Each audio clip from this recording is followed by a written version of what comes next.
Avez-vous déjà eu du mal à expliquer pourquoi votre budget a-t-il bougé d'un point A à un point B? Ou qu'est-ce qui explique l'écart entre vos prévisions et vos résultats? Avez-vous marre des graphiques à barres qui n'expliquent rien? La solution, c'est le graphique en cascade ou le waterfall chart en anglais.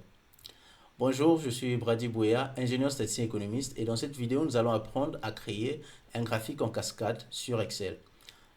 Un outil d'analyse puissant, d'ailleurs l'une des armes secrètes des analystes financiers. Il est particulièrement apprécié dans les domaines de la finance, de l'économie et de la gestion de projet. Alors, qu'est-ce qu'un graphique en cascade? Un graphique en cascade, c'est bien plus qu'une simple série de barres.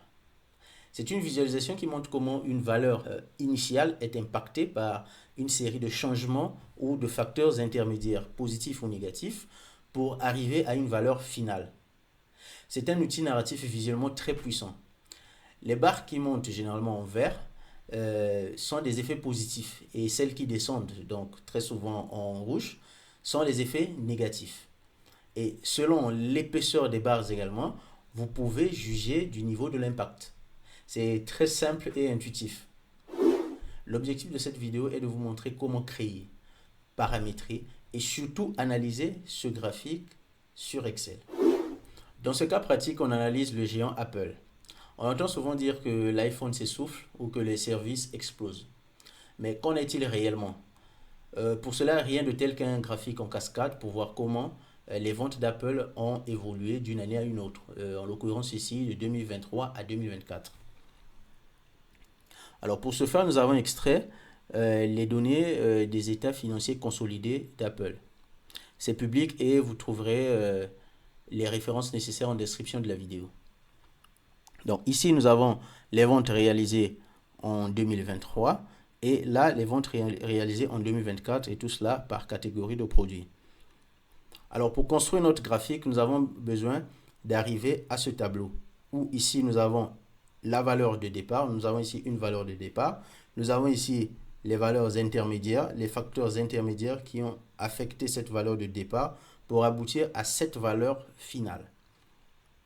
Ici, ces valeurs ne sont autres que les variations ici entre les ventes réalisées en 2024 et celles de 2023.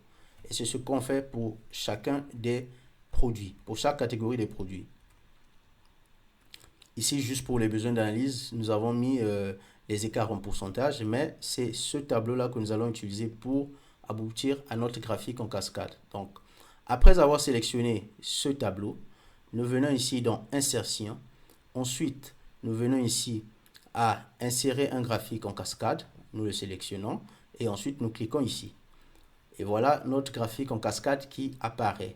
Mais ce n'est pas fini. Donc, nous constatons ici qu'il y a un problème. Cette valeur-là, le total des ventes de 2024 est décalé et il commence ici à 400. Donc, nous devons le ramener ici. Pour ce faire, c'est le point critique, le point essentiel dans la construction de ce type de graphique. C'est qu'il faut sélectionner cette valeur, cette barre. Ensuite, on fait un clic droit. Et là, on vient définir en tant que total. Donc, une fois qu'on a cliqué ici à définir en tant que total, Excel considère donc cette valeur-là comme un total également. Et voilà comment nous avons quelque chose de plus ou moins correct. Et donc là, nous allons procéder à quelques mises en forme. Notamment ici, l'axe. Nous allons cliquer ici, mise en forme de l'axe. Et ici, nous allons ramener cela à, par exemple, ici à 350. Et vous allez voir que nous pouvons ici mieux contempler, mieux observer les écarts. Donc, nous revenons ici, on clique sur graduation, nombre, nous allons enlever ici, nous allons mettre décimal ici 0, c'est mieux, c'est plus propre. Et voilà donc notre graphique.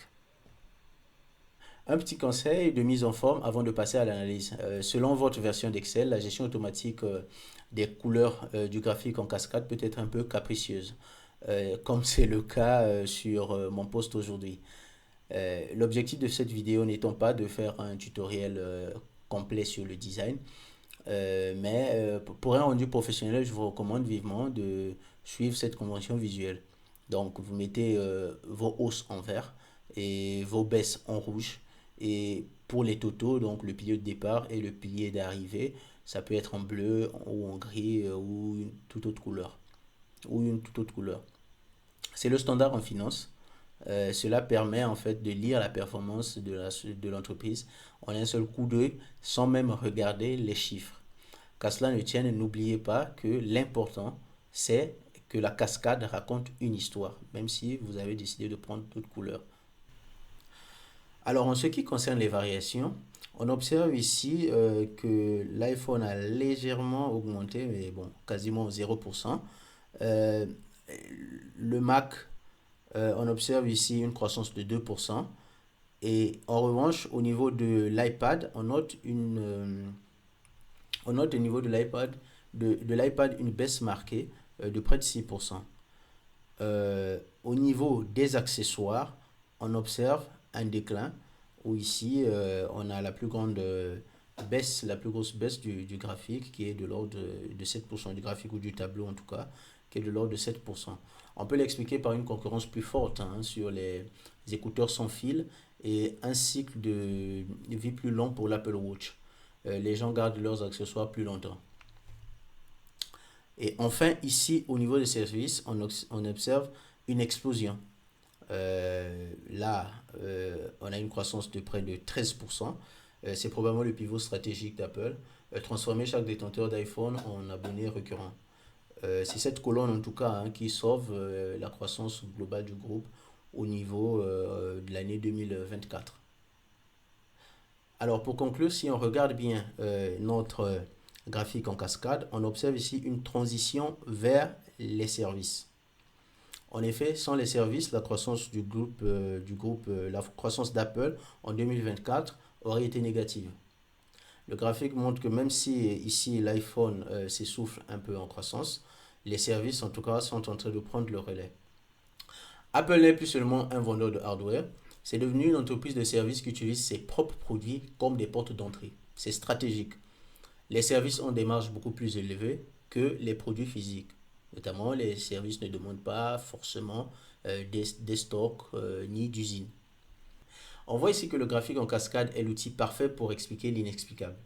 En effet, il ne se contente pas que de montrer un total. Il vous montre en fait qui est responsable de ce total. C'est très important. Utilisez-le pour vos rapports budgétaires, vos analyses de croissance ou vos présentations de fin d'année. Si cette vidéo vous a aidé à comprendre l'importance du pourquoi en data analyse, n'oubliez pas de liker et de vous abonner pour plus de tutoriels financiers et data. À la prochaine.